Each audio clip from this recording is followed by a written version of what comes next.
ये आपका माइक इधर है, लेफ्ट साइड पे। Khwaja Sahab left side.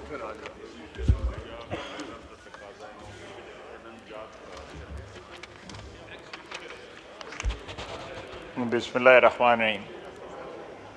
बहुत शुक्रिया जनाब स्पीकर। जनाब स्पीकर, इस मुल्क में सबसे पहले आइन पे डाका 1958 में पड़ा और उसको वैलिडेट जो है हमारी जुडिशरी की एक डॉक्ट्रिन थी, डॉक्ट्रिन ऑफ नेसेसिटी, जिसको नज़रिया ज़रूरत कहते हैं, उसने उस मार्शल लॉ को वैलिडेट किया। सो पाकिस्तान की तारीख का सबसे पहला हादसा, आइनी हादसा जो है 1958 में हुआ। 1958 से लेके 1969 तक वो दहाई पाकिस्तान की 75 साला तारीख में वाहिद दहाई है जहाँ पे अडल्ट सफरेज जो है, वन मैन वन वोट जो है ख़त्म किया गया और पाकिस्तानी अवाम से वोट का हक लेके 80,000 बंदों को, जो बेसिक डेमोक्रेट्स थे, उनको अता किया गया। तारीख इसलिए याद करा रहा हूं ताकि जो अल्फाज जो है अभी इस ऐवान के सामने अटर किए गए हैं, उनको कुछ तो एहसास हो, कोई शर्म हो, कोई हया हो कि क्या हम कह रहे हैं, क्या हम कह रहे हैं और क्या हमारी तारीख है। जनाब स्पीकर, जिस शख्स के 3 डिफरेंट पोस्टर हों इलेक्शन के, एक के ऊपर नवाज शरीफ की तस्वीर हो, एक पे इमरान खान की तस्वीर हो, एक पे साइकिल की तस्वीर हो, जनाब आला, जब आप जमहूरी इक़्तिदार की और आइन की बात करते हैं तो कम से कम थोड़ा सा तारीख पे भी नजर दौड़ा लेनी चाहिए और अपने ज़मीर को, अगर हो ज़मीर तो उसको भी टटोल लेना चाहिए।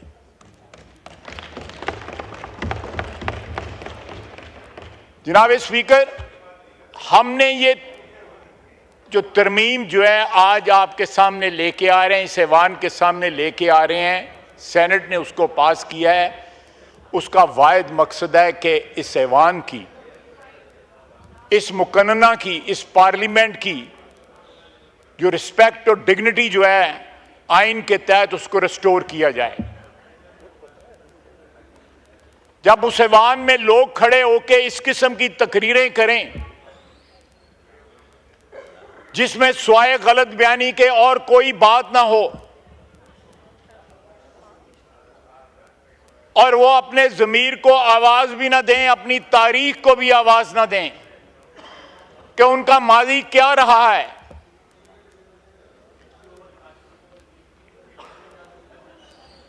आपकी कुर्सी पे उनके बुजुर्ग बैठे और ये शख्स बैठा हुआ है नवाज शरीफ, जिसने आपकी कुर्सी पे उनको बैठाया। ये बहुत इज्जतदार कुर्सी है, बड़ी मुकद्दस कुर्सी है जिस पे बैठाया गया। वक्त के साथ और पार्टियों बदलने के साथ जो है इंसानों के ज़मीर नहीं बदलने चाहिए। इंसानों की जो एक हिस्स होती है एक्विटी की और जस्टिस की, वो नहीं बदलनी चाहिए। ठीक है, सियासी पार्टियां, लोग बदलते हैं। यहां पे जो 4 MNA आए हैं, उन्होंने आजाद इलेक्शन लड़ा हुआ है, उसने पीटीआई के टिकट पे इलेक्शन नहीं लड़ा हुआ। ये गलत बयानी है। अगर सब्र करें जनाब स्पीकर, आपको भी याद होगा, प्रेस गैलरीज को भी याद होगा, जब सूरी साहब ने आपकी जो कुर्सी पे बैठ के जिस तरह आइन को पामाल किया था और 54 बिल जो है आधे घंटे में मंजूर किए गए थे। हम लोगों को, हम सियासतदानों को, अगर हम इज्जत चाहते हैं, तकरीम चाहते हैं, एहतराम चाहते हैं, तो अपने एटीट्यूड पे भी थोड़ा सा नजर डालना चाहिए। हम कल जिस चीज को जस्टिफाई करार देते थे, आज उसको अनजस्टिफाइड कह रहे हैं।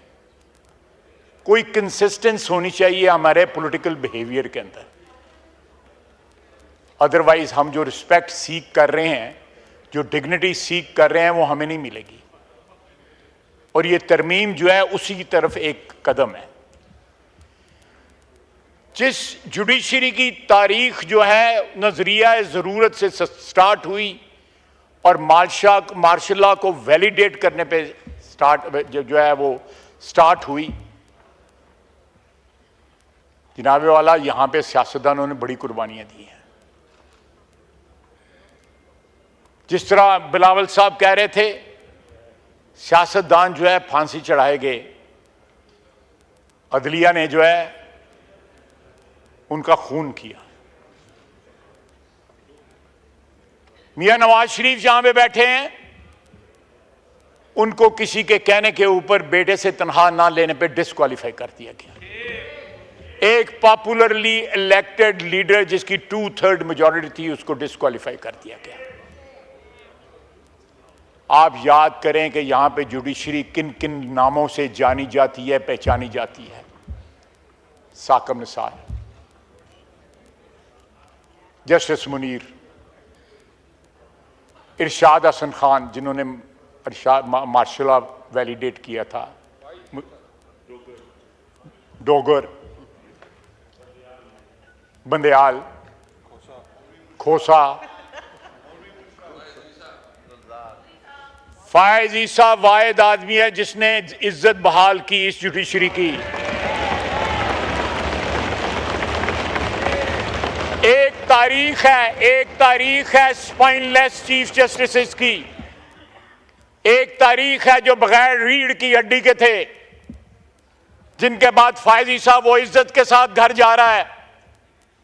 ये सारा झगड़ा जो है पार्लियामेंट का और अदलिया का पिछले चंद माह से या चंद साल से जो चल रहा है, सिर्फ इसलिए है कि एक ग्रुप की इजारादारी जो है अदलिया पे खत्म ना हो। वो कंटिन्यूटी चाहते हैं। हमारी अदलिया एक सियासी पार्टी बन चुकी है, उनके सियासी अज़ाइम हैं, वो इस अदारे को जो है सबसर्विएंट रखना चाहती है।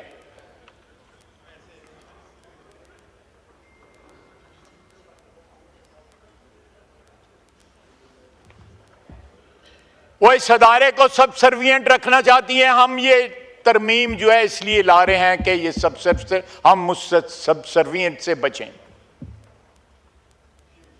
उस अदारे की जो है सुप्रीमेसी जो है वो अदल के हिसाब से जरूर कायम रहनी चाहिए, हम भी चाहते हैं कायम रहनी चाहिए, लेकिन आइन जो सुप्रीमेसी जो है, ओवरऑल सुप्रीमेसी जो है वो इस अदारे को देता है, हम उसको प्रोटेक्ट करेंगे। और ये अदलिया, ये जो अमेंडमेंट है उसकी तरफ एक कदम है। जनाबे वाला आज कहते हैं कि हमारे पास बिजली नहीं है। अभी तक उसकी अमेरिका की तकरीर जो है उसकी आवाज जो है उसकी गूंज जो है फिजा में बाकी है कि मैं जाके एयर कंडीशनर उतरवाऊंगा, मैं जाके टीवी उतरवाऊंगा, मैं ये करूंगा, मैं वो करूंगा।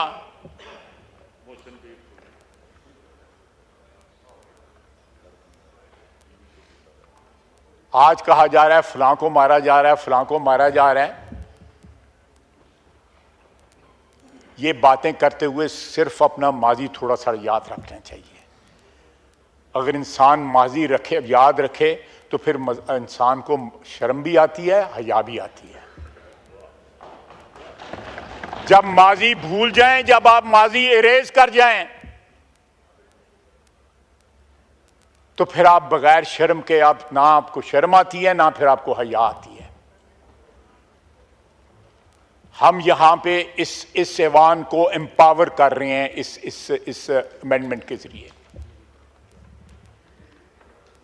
मिसाक जमहूरियत जिसके ऊपर इमरान खान साहब के भी दस्तखत हैं, हम उस मिसाक जमहूरियत की स्पिरिट को जो है उसको अलाइव कर रहे हैं, उस स्पिरिट को फॉलो कर रहे हैं। जनाब स्पीकर, उसके ऊपर मौलाना फजलुर रहमान साहब, बरादर बुजुर्ग, मैं हो सकता है उम्र में मैं ही बड़ा हूं, लेकिन फिर भी मेरे बुजुर्ग हैं, उनके भी दस्तखत हैं। मेरा भाई अचकजई साहब बैठे हुए हैं। इस ऐवान में तमाम सियासी पार्टियां जो हैं उनका मिसाक जमहूरियत के ऊपर दस्तखत हैं। और ये जो अमेंडमेंट जो आज हम लेके आए हैं, जो सेनेट ने पास किया है, ये उसी का शाखसाना है, ये उसकी कॉन्टिन्यूटी है।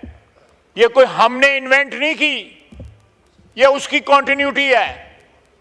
वो कॉन्स्टिट्यूशन कोर्ट की बात करते थे, एक एग्रीमेंट हुआ कि कॉन्स्टिट्यूशनल बेंच होना चाहिए, हमने गिवन कर दिया कि कंसेंसस की जरूरत है। हमने तो यहां तक कहा कि अगर कंसेंसस होती है, इनको मौका दिया जाके अपने लीडर को मना लें। और इन्होंने कहा कि हमारे दो इख्तिलाफ थे, एक फायदीसा और दूसरी फौजी अदालतें। वो नहीं है, हमें कोई इख्तिलाफ नहीं, हमें इसके साथ एग्री करते हैं। इनका लीडर नहीं माना, आज जबरदस्ती खिलाफ तकरीर कर रहे हैं इस अमेंडमेंट के। दिल इनका इस अमेंडमेंट के साथ है। जनाब स्पीकर, आज तारीख के उस मोड़ पे हम खड़े हैं कि पिछले 16 साल से छीनी हुई इस अदलिया की आज़ादी, जो मिसाक जमहूरियत की को जो तय पाया था, उसके तहत इस अदलिया को हमने आज़ाद करना था, लेकिन इतना आज़ाद नहीं करना था कि वो हमारी आज़ादी छीन ले, हमारी आज़ादी सल्ब कर ले।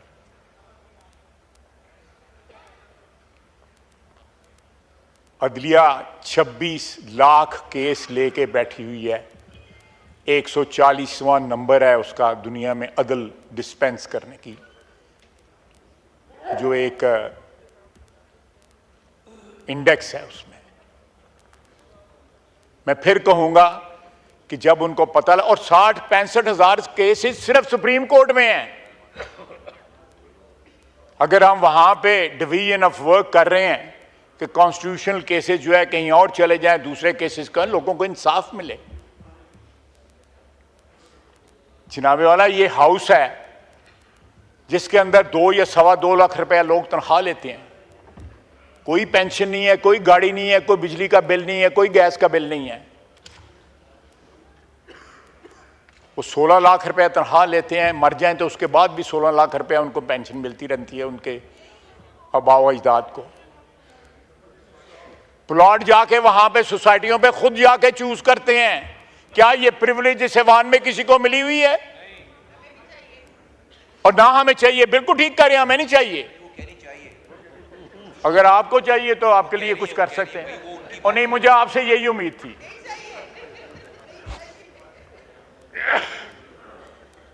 और सबसे ज्यादा जो है गाली जो है वो पार्लियामेंटेरियन को पड़ती है। हम 5 साल के बाद अकाउंटेबिलिटी करवाते हैं और एक दूसरे के गिरेबान पे भी हाथ डालते हैं।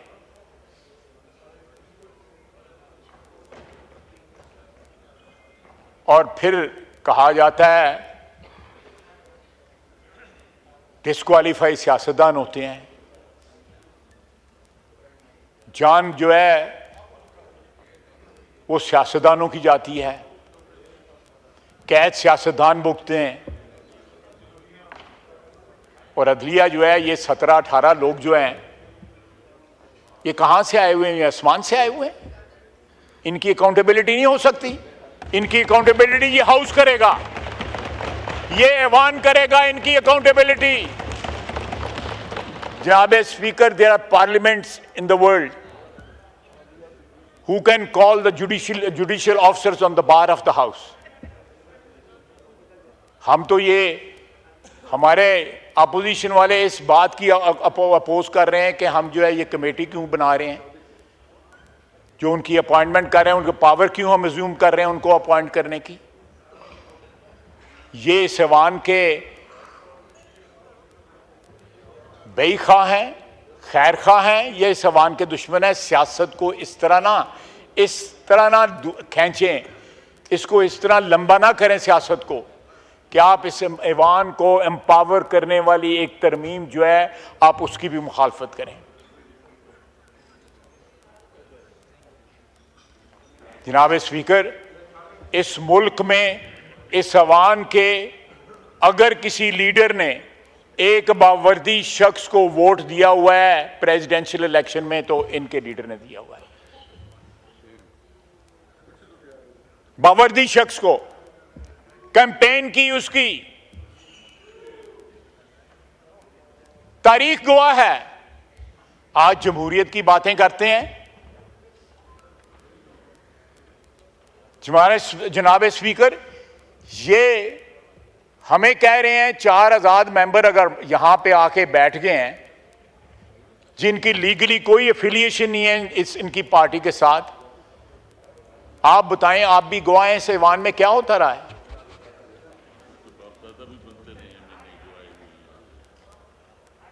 जो लोग जो आए हुए हैं यहां पे उनकी 2-2 नस्लें एमएनए बनी रही हैं, 3-3 नस्लें बनती रही हैं। एक तारीख है यार, एक मिनट,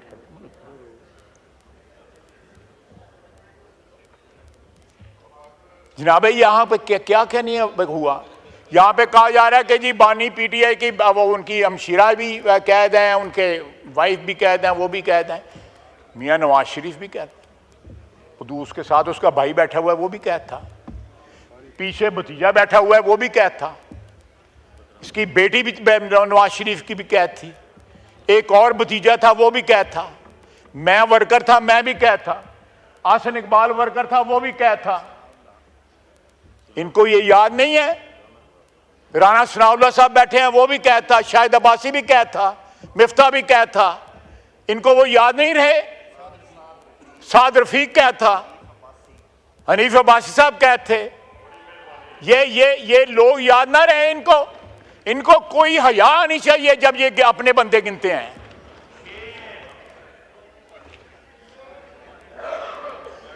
जनाब स्पीकर, इतनी डटाई के साथ, इतनी शेमलेसनेस के साथ जो है ये बातें करते हैं, कोई बंदे को थोड़ी सी हिचकिचाहट होती है तो थोड़ा सा अगर जमीर जिंदा हो तो थोड़ा सा पिंच करता है वो।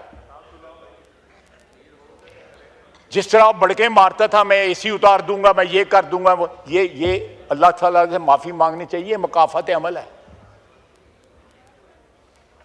आज उसका मेन्यू मैंने अखबार में देखा, वो मैरियड का मेन्यू नहीं है जो उसके अखबार में जो आया हुआ, उसमें 2-3 चीजें हैं जिन्हां दा मैनूं पता ही नहीं होया हुंदियां की ने। चिया सीड्स की होंदियां ने जड़ियां, और मैं असीं ते पूड़ी हलवे खान वाली कौम है गए।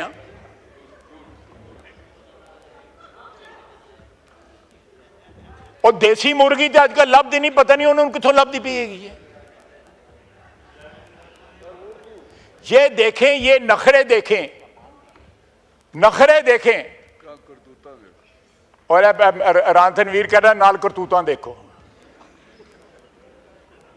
जनाब स्पीकर, को खुदा का वास्ता है, को थोड़ा सियासत में कुछ सच जो है उसको भी इंजेक्ट कर दें अपनी सियासत में, को असूल को भी इंजेक्ट कर दें। असद कैद साहब ना बोलो एवं, फिर मैं किसी होर पासे टुर पावांगा। मैं तुहाडे घर बैठ के ISI दे नाल असीं मीटिंगां करते रहेगी। अब इनको फौज को गालियां देते हैं। मैं मेरे ऊपर ये नाम है सारे। इनके ड्राइंग रूम में मीटिंग हुई, बाहर जो है 4 बंदे ISI वाले मॉनिटरिंग के लिए बैठे हुए थे। ये जमहूरी हैं, ये जमहूरियत की बातें करते हैं। नहीं, हम खुद थे वहां पे, मैं तो मानता हूं, हम खुद थे वहां पे।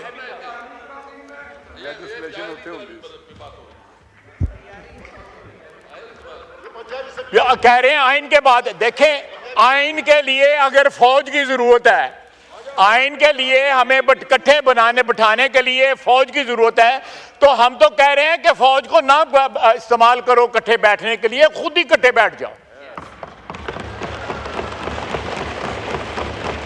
खुद ही इकट्ठे बैठ जाओ। अली अहमद मुस्कुरा रहा है, बात उसको पसंद आई है।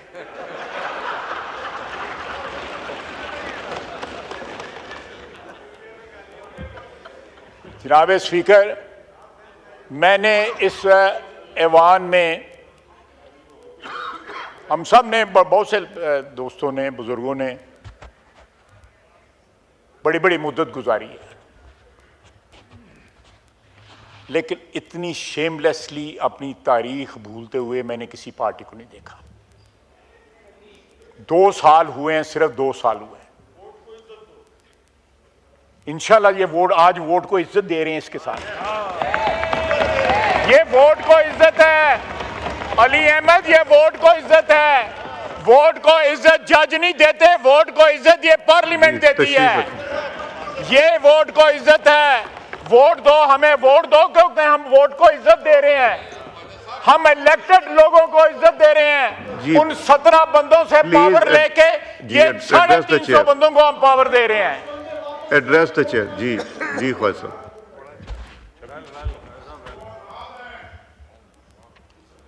हम हमारा आज हमारी ये तरमीम जो है हमारे मिशन की तकमील की सबसे बड़ी निशानी है।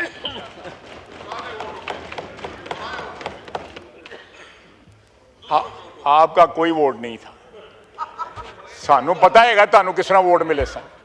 ये देखें, वो क्या था जो डाउन हुआ था 2018 में, क्या कहते थे उसको, RTS। ये जो सिलेक्टिव एमनीजिया जो होता है ना, कि आप 2018 भूल जाओ और 2023 का जो है वो मातम करते रहो।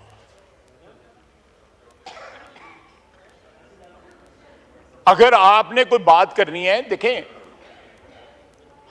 फिर मैं बात रिपीट करूंगा कि इस आज जो ईवान में पास होने जा रही है इंशाअल्लाह ताला, अल्लाह के फजल से, तरमीम जो है वो 17 लोगों से गैर आईनी इक्तदार लेके, गैर आईनी ताकत लेके, गैर आईनी इख्तियार लेके, ये वोट को, जो वोट से इलेक्ट होके यहां पे जो लोग आए हैं, उनको इक्तदार मुंतकिल हो रहा है। 24 करोड़ आवाम को आज ये तरमीम जो है, ये एक ऐवान जो को मुंतकिल कर रही है इक्तदार। इससे बड़ी वोट को इज्जत दो क्या है? क्या इससे बड़ी क्या शहादत है?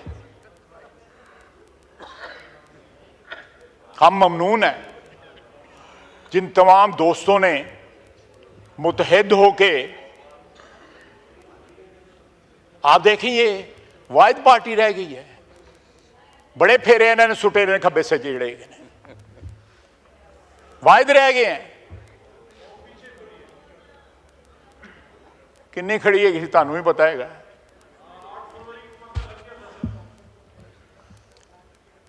जनाब स्पीकर, मैं लंबी बात नहीं करूंगा, मौलाना ने भी बात करनी है, लेकिन आप मुझसे लहदा में बात कर लें, लहदा बात कर लें। इनका मैंने जनाब स्पीकर, आपको याद होगा यहाँ पे एक फौजी ऑफिसर फिरता रहता था, याद है ना? अब नहीं फिरता। नहीं, एक मिनट, अब नहीं फिरता। वो इनके दफ्तर में बैठा होता था। जनाब स्पीकर, यहां पे ये कुछ है। एक कर्नल साहब ने इस वक्त बेंच के ऊपर, सुप्रीम कोर्ट के बेंच में वो जज बैठे हुए हैं जिनको कहा था कि मुझे डिस्क्वालीफाई करो, मैं डिस्क्वालीफाई हुआ था। मियां नवाज शरीफ किस तरह डिस्क्वालीफाई हुए थे, सारी दुनिया जानती है। उसने 1 सेकंड नहीं लाया। एजाजुल हसन ने, जो मॉनिटरिंग जज था, चुप करके घाट टुर गया। चीफ जस्टिस बनने वाला था, थोड़े दिनों के बाद घर चला गया।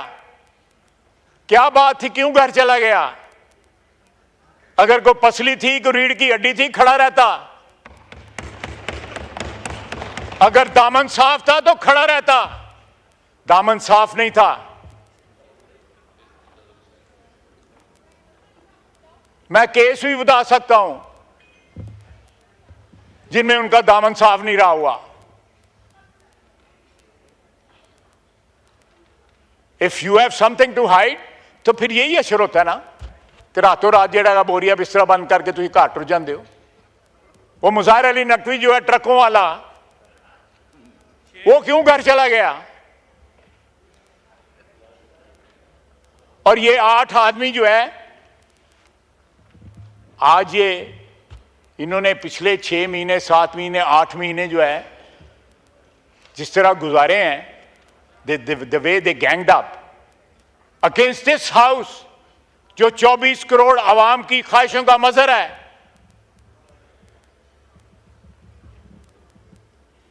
क्या ये आइन हमें यही सबक देता है, या मिसाक़े जमहूरियत हमें यह सबक देती है, या इनकी जमहूरी रवायात अगर कोई है तो इनको यह सबक देती है कि सारा सिस्टम, जमहूरी सिस्टम जो है यरगमाल बना ले 8 आदमी बैठ के वहां पे, और हम ताबे हो जाएं एक शख्स की ख्वाहिशात के कि उसने चीफ जस्टिस बनना है और वो मलिया मेट कर दे सारे सिस्टम को। क्या इलेक्शन कमीशन एक अदारा नहीं है? क्या ये पार्लियामेंट अदारा नहीं है? एक वही अदारा रह गया है 18 आदमी 17 आदमी जिसमें बैठे हुए हैं। जनाब स्पीकर, अदारों की इज्जत भी जो है उनके अंदर बैठे हुए अशखास से बनती है। अगर आज अदलिया जो है उसको धोया जा रहा है, हर जगह ड्राई क्लीन किया जा रहा है, तो उसकी वजह है, इंट्रोस्पेक्शन करें अपनी कि क्यों सवालिया निशान है। वो डैम बनाना क्या काम था भाई उसका?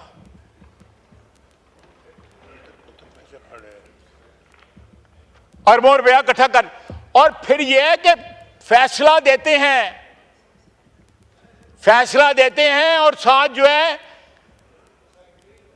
रिश्तेदार अजीज जो है वो लोगों को जाकर कहते हैं कि अक्टूबर ही साडा लीडर आ रहा है। ये हाल है फैसलों का। वो जो 8-5 का फैसला हुआ था उसके बाद की बात कर रहा हूं कि फैसला हमने दे दिया है अक्टूबर में जो है। यार इसलिए मैंने कहा था कि ये इस मुल्क में जो है कोई कॉन्स्टिट्यूशनल खुदा न खास्ता कोई कॉन्स्टिट्यूशनल मेल्टडाउन ना हो जाए। मैं कोई सुनी सुनाई बात नहीं कर रहा। उस फैसले के बाद जो है बड़ा सीने के ऊपर हाथ मार के कहा कि अक्टूबर में हम बंदे को लैके आ रहे हैं। इंशाअल्लाह अक्टूबर में भी यही हुकूमत होगी, यही ऐवान होगा अल्लाह के फजल से। जनाब स्पीकर, ये इस ऐवान को एम्पावर करना है। यहां पे जो 350 या 346 बंदे बैठे हुए हैं उन्होंने एम्पावर करना है। हमने मिलकर एम्पावर करना है। इसकी इज्जत को बहाल करना है। इसको सबसर्वियंस से निजात दिलानी है। इससे बड़ा कोई अदारा नहीं है।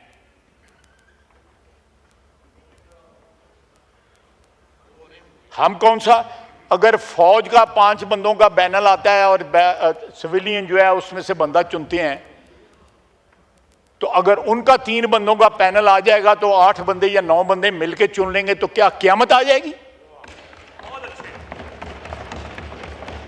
5 आदमियों का पैनल आता है और एम्पावर्ड है प्राइम मिनिस्टर, 20वें नंबर वाला भी तमाम 3 स्टार जनरल में से चूज कर सकता है। आप चेक कर लें। अगर फौज का चीफ चुना जा सकता है, वो फौज जो यहां पे हुक्मरान रही है, आधी से ज्यादा जो है इस उम्र जो है इस मुल्क की उसमें हुक्मरान रही है, तो ये मैं आज जो है ना फिर वो लंबी बात हो जाए। उस तरफ चला जाऊंगा जिस तरह आपने तो बाप बना लिया। वो था, मैं नहीं कहता था, वो ही कहता था कि मेरा बाप होता है। और बाप भी का कुछ चंगा आर्मी चीफ बाप बनाना है, किनू बना लिया सन। वो कहता भाई अब्बा ही भुल गए सन।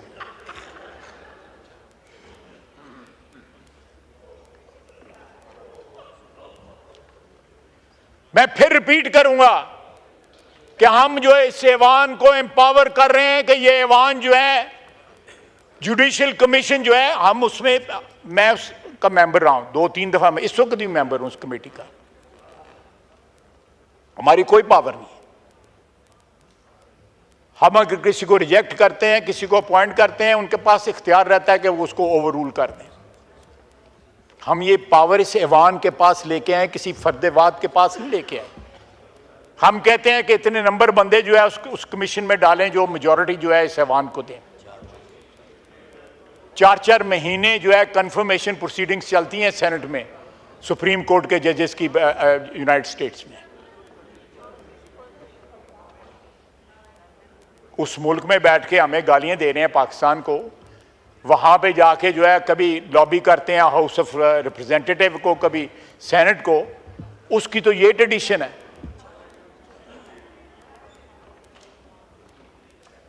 तो अगर हम उनसे 3 का पैनल जो है, जो सीनियर मोस्ट हो, वो ही अप्लाई कर दें, वहां पे 5 का लेते हैं, यहां पे 3 का लेते हैं, और ये हाउस जो है, ये हाउस और जुडिशरी मिलके जो है अपॉइंट कर दे। तो मैं जनाब आखिर में यही कहूंगा कि ये आज जो तरमीम जो हम कंक्लूड करने, पास करने जा रहे हैं,